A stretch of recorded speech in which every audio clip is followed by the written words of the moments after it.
김성환의 시사야.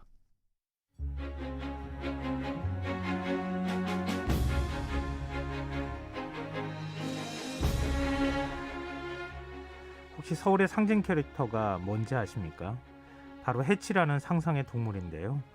이 해치가 서울의 상징으로 결정된 지 13년이 지났지만 아직도 해치가 서울의 상징으로서 자격이 있는지 의문을 제기하는 목소리가 나오고 있다는데요. 이게 어떤 이야기인지 흔적의 역사 시간에서 살펴보도록 하겠습니다. 경향신문 이기환 선임기자, 오늘 역시 자리에 나와 계십니다. 안녕하세요. 네, 안녕하십니까. 네. 네.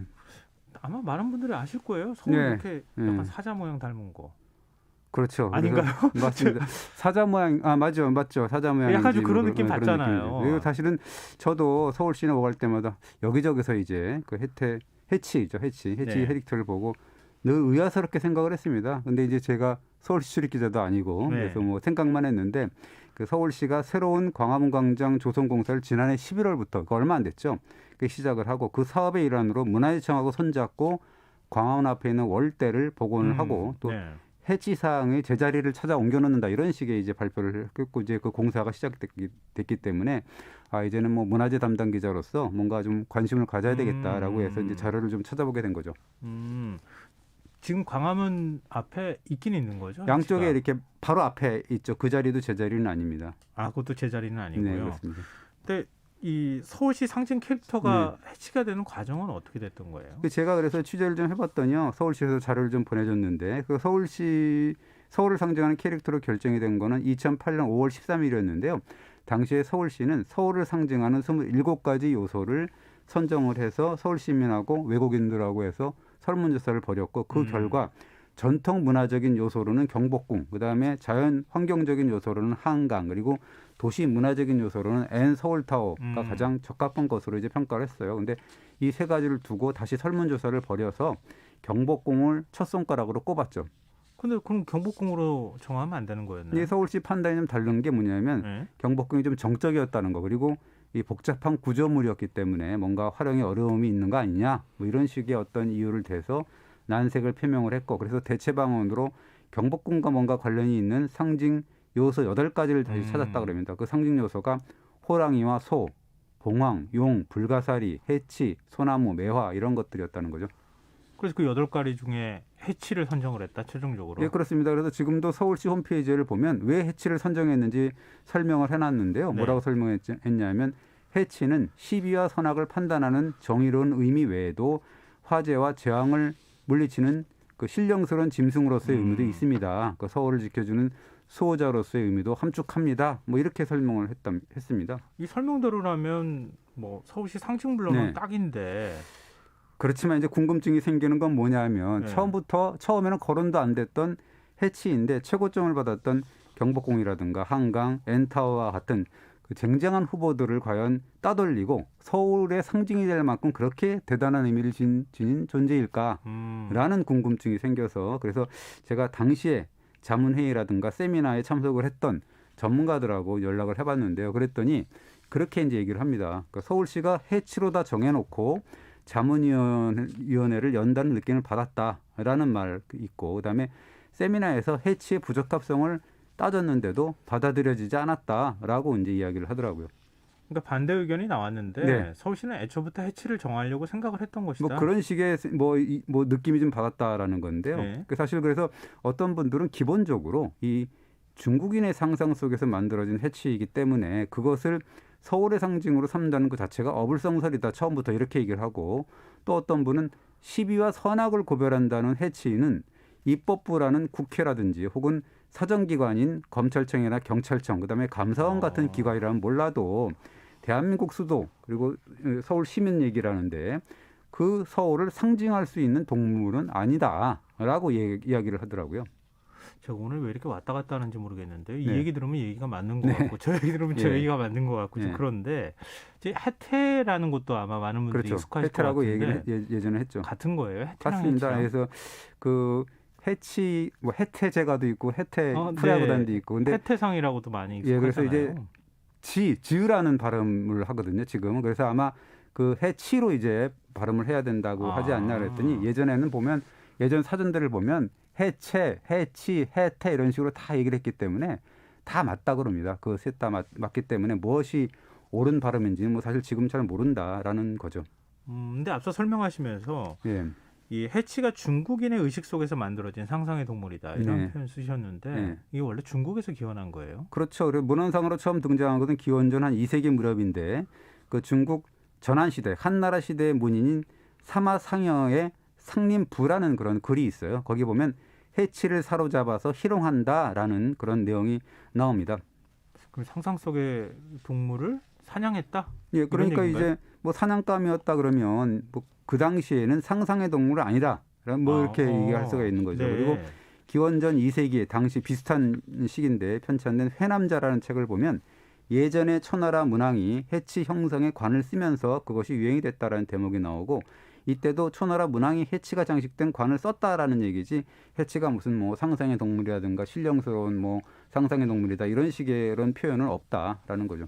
아, 그럼 실제로 존재하는 동물이었다. 그게 이제 어찌 보면 세월이 지나면서 상상 속 동물로 바뀌었다는 얘기인가요? 모르겠습니다. 이게 해치라는 동물이 실제로 있었는지 또 어떤 동물을 해치라고 불렀는지는 모르는 거고 네. 상상의 동물이었긴 하지만 그걸 이렇게 사냥할 수 있을 정도로 뭔가 그런 게 신령스럽게는 생각하지 않았다. 그런 의미로 받아들일 수는 있을 것 같아요. 근데 이제 전환시대 말부터 즉 기원전 1세기부터 기원 후 후한시대를 거치면서 이게 뭔가 흥미롭게 윤색이 돼요. 그러니까 이 후한시대 사상가인 왕충이라는 사람이 쓴 논형이라는 책을 보면 네. 뭐라고 표현하냐면 유학자들이 이렇게 말했다라고 하면서 해치는 외뿔의 양이다. 천성적으로 죄 있는 자들을 분간한다라고 소개를 했는데요. 그러면서 뭐라 그러냐면 전설상의 성군인 요임금 치하에서 법을 관장했던 고요라는 신하가 죄 있는 자들만 골라 들이받는 해치를 앞장세워서 옥사를 다스렸다라고 그럴듯하게 소개를 하더라고요. 이게 기원 전후의 일이잖아요. 그렇습니다. 그러니까 그 시대에서 바라봤을 때는 실제 뭐 동물이었다 하더라도 네. 그 이야기 속에 등장하고 세월이 좀 지나가면 그럼 이런 식으로 상상 속의 동물처럼 이렇게 윤색이 되거나 바뀌어가는 과정들도 있었을 것 같거든요. 그렇습니다. 예. 그것이 이제 아까 왕충이라는 사람이 얘기했던 유학자들이 그랬다고 했지 않습니까? 그래서 예. 아마도 전한말의 후한초 이때 유생들이 해치를 옳고 그름 즉 시비와 사정을 잘 판별해서 판결해주는 외뿔의 상서로운 동물로 경강부여를 했다라는 건데 그래서 왜 그랬을까라고 우리가 이제 뭐 기본적으로 상상을 할 수가 있을 텐데 한나라 시대를 전한과 후한으로 나누잖아요. 그리고 네. 그 사이에 왕망이라는 사람이 왕위를 찬탈해서 신이라는 왕조를 한 16년 동안 잠깐 세우거든요. 네. 그러니까 굉장히 혼란스러운 난세였을 거 아니에요. 그 혼란스러운 난세에 무너져버린 법질서의 회복을 염원하면서 해치를 신화했다라고 우리가 볼 수가 있는 거고 갈수록 이후에 이제 해치는 시비를 가리는 성스러운 동물이라는 인식이 퍼지면서 해치관을 쓰는 것 이것은 탄핵과 감찰의 임무를 전담하는 사정기관의 전유물이다라고 이제 그것이 된 거죠. 그러면은 말씀을 듣다 보니까 법원이나 검찰, 뭐 감사원 이런 데서 상징물로 쓰는 게 더 어울리지 않을까 이런 생각. 검찰청이 있어요. 실제로 그래요? 네, 상이 있습니다. 아, 그래 있어요. 예. 그럼 국회에도 있고요. 아니 이렇게 그러면 쓰는 것 같으면 예. 서울시가 이거를 그 쓰는 게 맞나 이런 생각이 다시 드는데 제가 왔다 갔다 하니까 이해해 주세요. 예. 근데 우리나라에 언제 해치 얘기가 들어온 거예요? 고려 말부터 조선 초에 도입된 것으로 보이는데요. 이게 사실은 좀 미묘한 게 조선을 건국한 지 얼마 안 된 시기죠. 세종 때 관복을 입는데 이제 어떻게 정해야 될지 그것도 좀 문제잖아요. 그래서 고려 왕조의 이제 전례를 찾아봤다는 건데요. 그랬더니 고려 말의 공민왕 때 명나라를 그때 당시에 세운 명태조 주원장이 네. 고려 조정에 외교문서를 하나 보냈는데요. 너희 나라 관복은 이렇게 저렇게 하라라는 명령을 이 적은 외교문서를 내렸습니다. 근데 그것을 조선 초에 이제 찾은 거예요. 세종 때가. 네. 찾아가지고 그 문서를 보니까 고위 관리들의 잘못을 탄핵하고 감찰하는 사원부의 수장인 대사원 종이품인데 하고 바로 그 밑에 직책인 지휘 종삼품이거든요. 그 사람들은 모두 해치관을 썼다라는 사실을 발견하게 됩니다. 그래서 조선도 이제 그렇게 정하는 거죠. 아무리 뭐 조선시대 명을 사대했다 네. 하더라도 이 옷까지 관복까지 이렇게 시시콜콜 간섭하는 건 좀 그렇지 않나요? 그러게요. 그러니까 뭐 또 명나라가 건국하기 1년 뒤인데 건국한 지 네. 그러자마자 또 참 그렇게 한 것도 좀 그렇긴 네. 한데 그러니까 어쨌든 중공을 중심으로 한 어떤 천하관을 갖고 있었기 때문에 뭐 그럴 수밖에 없었다라고 이제 이해를 할 수가 있는데 그래서 명나라는 황제국에 걸맞게 그리고 고려는 제국에 걸맞게 고려조선은 그렇게 이제 걸맞게 입어야 된다라는 뜻인데 네. 단종 때는 대사원의 관복에 있는 그런 그 흉배라고 하는데요. 가슴과 배. 거기에도 해치 무늬를 새겼고 그래서 아마 이제 대사원뿐만 아니라 사원부 관리들이 다 해치관을 썼나 봅니다. 해치관하고 이제 흉배를 다 썼나 본데 그 정조실록을 보면 이런 대목이 나와요. 사원부 관리가 해치관을 쓰질 않고 그 임금과의 정사를 논하고 경전을 공부하는 경연장에 참석을 했다는 이유로 비난을 받아가지고 사의를 표명을 하고 결국 면직이 됐다라는 기사가 한 줄 나오더라고요. 그럼 이런 맥락에서 살펴보면 네. 광화문 해치상은 이 비슷한 의미로 설치를 했다고 봐야 되는 건가요? 그래서 제가 이제 뭐 그 연구 논문이나 이런 데를 쭉 보고 그 기록을 찾아봤는데요. 그 광화문 해치상 경복궁이 중건된 1867년에서 70년 무렵에 조성이 됐다라고 하는데 고종실록을 보면 이렇게 기록이 되어 있습니다. 대궐문에 해치를 세워서 한계를 정하니 이것이 곧 대궐이다. 조정 신하들은 그 안에서는 말을 탈 수가 없는데 뭐 그러지 말라는 명령인데도 이게 말을 많이 탄다. 이 하교가 엄중한데도 한낱 형식이 되었으니 어떻게 기강이 서겠는가라는 그런 기록이 나오죠. 그럼 해치상에 있는 그 상 있는 데서부터 말에서 내려서 걸어라 이런 뜻이에요? 그렇습니다. 일종의 함압이라는 건데 그 대궐문에 오면 그러니까 우리가 생각하는 이 문 바로 옆에 있는 게 아니라 좀 떨어져 있어요. 그래서 이제 지금도 광화문 광장 쪽에 이렇게 있는데 그것도 올바르게 찾는다는 게 이제 올해의 목표거든요. 일종의 함암이라는 건데 대궐문에 오면 말에서 내려야 하는데 내리지 않은 자들이 많아서 기강이 잘 서지 않는다라고 한 거고 우리가 일반적으로 알려지기는 한 가지는 뭐냐면 출퇴근하는 관리들이 12사정을 분변하는 해치의 꼬리를 쓰다듬으면서 이렇게 마음속에 있는 먼지를 털어내고 공명정대한 정사를 다짐하라는 뜻이 담겨 있다. 우리가 그렇게 알려져 있고 예. 다른 다른 하나는 뭐냐면 화재가 너무 많았기 때문에 경복궁이 그 경복궁의 화기를 잠재우기 위해서 세웠다라는 거지 않습니까? 그게 제일 그럴듯해 보이는 해석인데요. 그렇습니다. 다들 그렇게 알고 있고 저도 그렇게 알고 있는데요. 근데 이제 아까 얘기했지만 엄연히 고종실록에 보면 광화문 앞에 있는 해치상은 뭐 대궐의 안팎을 구별하려고 세운 일종의 함압이었다라는 사실이 밝혀지는 거죠. 이거 참. 그럼 해치하고 화재 방지는 전혀 관계가 없는 얘기였다. 이게 수수께끼인 게 뭐냐면은 해치가 물을 상징하는 동물이라는 문헌 기록은 절대 보이지가 않는다는 거고 그 실학자인 이규경의 오주연산 문장 전상고라는 책을 보면은요 이렇게 설명해 나옵니다. 그 사라진 책 하나가 있는데 승하라는 책인데 거기에 이르기를 해치는 불짐승이고 멀구슬나무 잎사귀를 먹고 청결한 것을 좋아한다라고 이제 그런 내용은 하나 있더라고요. 정반대잖아요. 그렇습니다. 아무 관계가 없고 그런데 이상한 거는 뭐냐면 일제 강점기 언론 보도를 보면은 이상하게도 무슨 경복궁에 화기하면서 해치 기사를 이제 뭐 제법 등장을 합니다. 그래서 1923년에 조선충독부가 뭔가 개통된 전차하고 관람객의 동선에 방해가 된다 그러면서 광화문 앞에 있는 해치상을 철거해서 궁궐 안쪽으로 이렇게 처박아둔 적이 있습니다. 예. 당시 동아일보가 거적대기에 쌓여서 방치된 해치상 이걸 이제 기사로 고발을 하는데 이렇게 설명을 해요. 해치라는 짐승은 잘잘못을 판단하는 재주가 있어서 만주백관이 출입할 때 수시로 경계하는 마음을 일으키기 위해서 세웠다고 한다. 그리고 경복궁의 남쪽에 보이는 관악산이 불산이기 때문에 화재 예방을 위해서 해치와 같은 짐승을 만들어서 관악산을 흘겨보게 했다. 이렇게 이제 보도가 나오더라고요.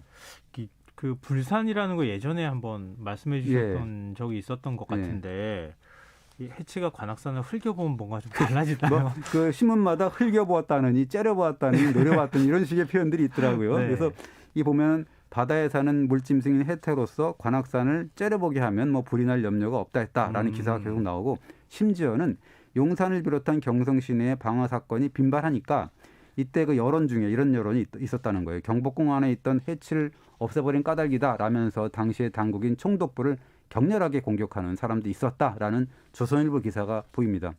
그러면 사실 여부를 떠나서 여론이 좀 안 좋은 방향으로 흘러갔다고 봐야겠네요. 네, 그래서 이제 총독부가 그래서인지는 몰라도 이 처박아뒀던 해치상을 1929년 11월에 그 조선 총독부 건물 예전에 그 중앙청이라고 하는 건물 있잖아요. 거기 뜰 앞으로 옮겨놨는데 지금 광화문 그 담장 양옆에 바짝 붙은 채로 서 있는 그런 옹색하게 서 있는 어떤 그런 해치상은 1968년 12월에 광화문 복원 때 재이전한 겁니다. 그럼 이거 사실 확인 좀 하고 넘어가죠. 해치가 진짜 물을 상징하는 짐승입니까? 아니면 아까 불을 상징하는 짐승입니까? 이기경의 책에 보면은 불짐승이라고 했다지 않습니까? 예. 근데 그런 해치가 어떻게 보면 구한말하고 일제 강점기를 거치면서 뭔가 관악산을 보면은요 불처럼 이렇게 화염처럼 돼 있어요. 그걸 보시면 그래서 관악산의 화기를 잠재울 물짐승으로 혹은 바다에 사는 그런 짐승으로 둔갑을 했다라는 사실을 알 수가 있는데 어느 순간에 뭔가 물짐승이 돼가지고 불산인 관악산을 흘겨보거나 노려보거나 째려보거나 이렇게 해서 함으로써 경복궁을 화재로부터 막아내는 신령한 동물로 그렇게 둔갑을 해서 속설이 퍼졌다라고 우리가 이제 해석을 할 수가 있죠. 그럼 만들어진 역사인 거예요, 이게? 그 지금 설명하시는 걸 보면 그런데요. 근데 만들어졌다 누가 일부러 만들어졌다기보다는 네, 민간의 자연스럽게. 속설이라는 것이 이제 그런 식으로 경복궁이 하도 불이 많이 나니까 아마 그렇게 이제 민간에서는 그렇게 속설이 퍼진 게 아닌가라는 생각이 듭니다. 근데 그게 이제 서울시에서 받아들여서 그렇죠. 그렇죠. 상징물로 정하는데 예. 영향을 미쳤다 예. 이제 이런 건데요. 근데 또 한 가지가 해치가 원래 외뿔짐승이라고 하지 않았나요? 그 문헌자료에 보면 한결같이 해치는 외뿔짐승이다, 일각수다 이렇게 나오거든요. 근데 이제 지금 광화문 양옆에 서 있는 해태상은 뿔이 없거든요. 우리가 뭐 잘 알지만. 없어요. 그래서 연구 논문을 보니까 17세기 이전까지는 중국처럼 뿔 달린 짐승으로 나오는데 그 이후에는 그 해치와 사자를 결합하는 과도기 그런 격을 거쳐가지고 뿔이 점차 사라지게 된다는 거고 1867년에서 70년 사이에 완성된 광화문 해치상을 기점으로 해서 중국과는 다른 모습으로 정립이 됐다. 이런 논문이 있더라고요. 그러니까 원래 뭐 앞서 사냥이 얘기될 정도로 현실에 존재하는 동물이 시대가 지나면서 새로운 동물의 형태와 이렇게 중첩이 되고 바뀌어가는 과정들이 있었다. 이런 말씀이신데요. 그렇습니다. 그래서 이제 그 이 숙정 이후에 뭐 조선의 중화 사상에 따라서 조선의 문화 수준에 깊은 자부심을 느껴서 중국을 모방하는 데서 벗어나서 조선만의 고유한 색채가 발현된 것이 아니냐 뭐 이렇게 이제 하는데 연구자마다 달라요. 어떤 분은 또 해치가 해치인 이유는 딴 것이 아니다. 시비와 사정을 분별해서 비리를 저지르는 사악한 자를 뿔로 들이받아서 제거하는 것이다. 그런데 뿔 없는 해치는 더 이상 해치가 아니지 않느냐. 그러니까 뿔 없는 해치라는 거는 있을 수가 없다라고 주장하는 분들이 또 있더라고요. 그럼 어떻게 해야 돼요? 지금 계속 말씀해 주셨지만 이리 갔다 저리 갔다 이걸 믿어야 되나 저걸 믿어야 되나 저도 지금 혼동이 생기는데 그렇습니다. 이 서울의 상징으로서 진짜 자격이 없는 겁니까? 이게 뭐 서울 상징으로서 이제 해치가 정해진 게 이미 13년이나 지났는데 굳이 왜 새삼스럽게 문제를 제기하느냐 이렇게 말씀하시는 분이 있을 것 같아요. 근데 아까도 말씀드렸지만 서울시하고 문화재청이 이렇게 광화문 역사광장 조성계획을 이렇게 추진하고 있잖아요. 그리고 2023년이면 지금의 광화문 양옆에 있는 해치상의 원 위치를 찾아서 그쪽으로 옮겨간다라는 계획이 있거든요. 그래서 해치상을 세울 때는 세우더라도 뭔가 정확하게 뭔가 그 어떤 내력이나 이런 것은 좀 알고 넘어가야 될 건 알고 넘어가야 된다. 그래서 제가 이제 문제를 제기를 하는 거고 그때 지적을 하면 좀 늦지 않습니까? 그래서 이제 지적을 하게 되는 거죠. 이규환 기자님 말씀하시는 거 들어보니까 뭔가 좀 자격이 약간 좀 부족한 것 같은 느낌인데. 그러니까요. 그러니까 그 사정기관 관리들이 해치상을 바라보거나 만지면서 스스로의 마음을 뭐 다잡을 수는 있다. 그건 뭐 이해가 가요. 그러나 국회와 같은 입법부라든가 대검찰청 같은 사정기관 지금 있거든요. 해치상이 있습니다. 그런 사정기관의 상징이라면 몰라도 서울의 캐릭터로서는 과연 어울리는지, 과연 또 해치라는 짐승이 대한민국 서울의 상징으로 자격이 있는지, 뭐 이런 질문은 당연히 해야 되는 게 아닌가. 여러분은 또 사실은 어떤 의견을 갖고 계시는지 저는 한번 묻고 싶은 생각이 듭니다. 아까 말씀하셨던 것처럼 명대에 뭐 관복을 이렇게 입어라 저렇게 입어라 간섭하면서부터 해치가 이제 들어오기 시작했고 뭐 시대가 아무리 변했다 하더라도 지금 사실 19세기 말기에 만든 거잖아요. 그렇죠. 그렇게 아주 역사성이 깊다고 말하기도 좀 애매하고. 그렇습니다.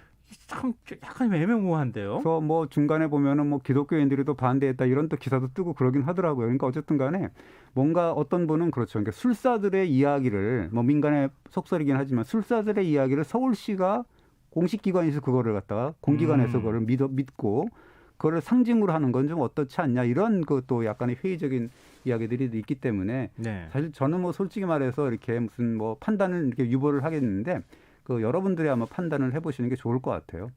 지금 이제 역사 쭉 설명해 주셨지만 예. 다시 만약에 해치상 옮기고 뭔가 네. 할 때 그때 맞춰서 서울 상징물로 이게 적격인지 아닌지 한 번쯤 사회적 논의를 해봤으면 좋겠다. 이런 그렇습니다. 취지로 예, 그리고 이제 서울 시민들이 네. 한번 좀 생각을 해보시라는 뜻에서 한번 다뤄봤습니다. 네, 알겠습니다. 오늘 흔적의 역사 지금까지 경향신문 이기환 선임 기자였습니다. 오늘 고맙습니다. 네, 감사합니다. 오늘 모바일 상품권 당첨자는 홈페이지 공지사항에서 확인하실 수 있습니다. 김성원의 이사 오늘 여기까지 하도록 하겠습니다. 편안한 밤 되십시오.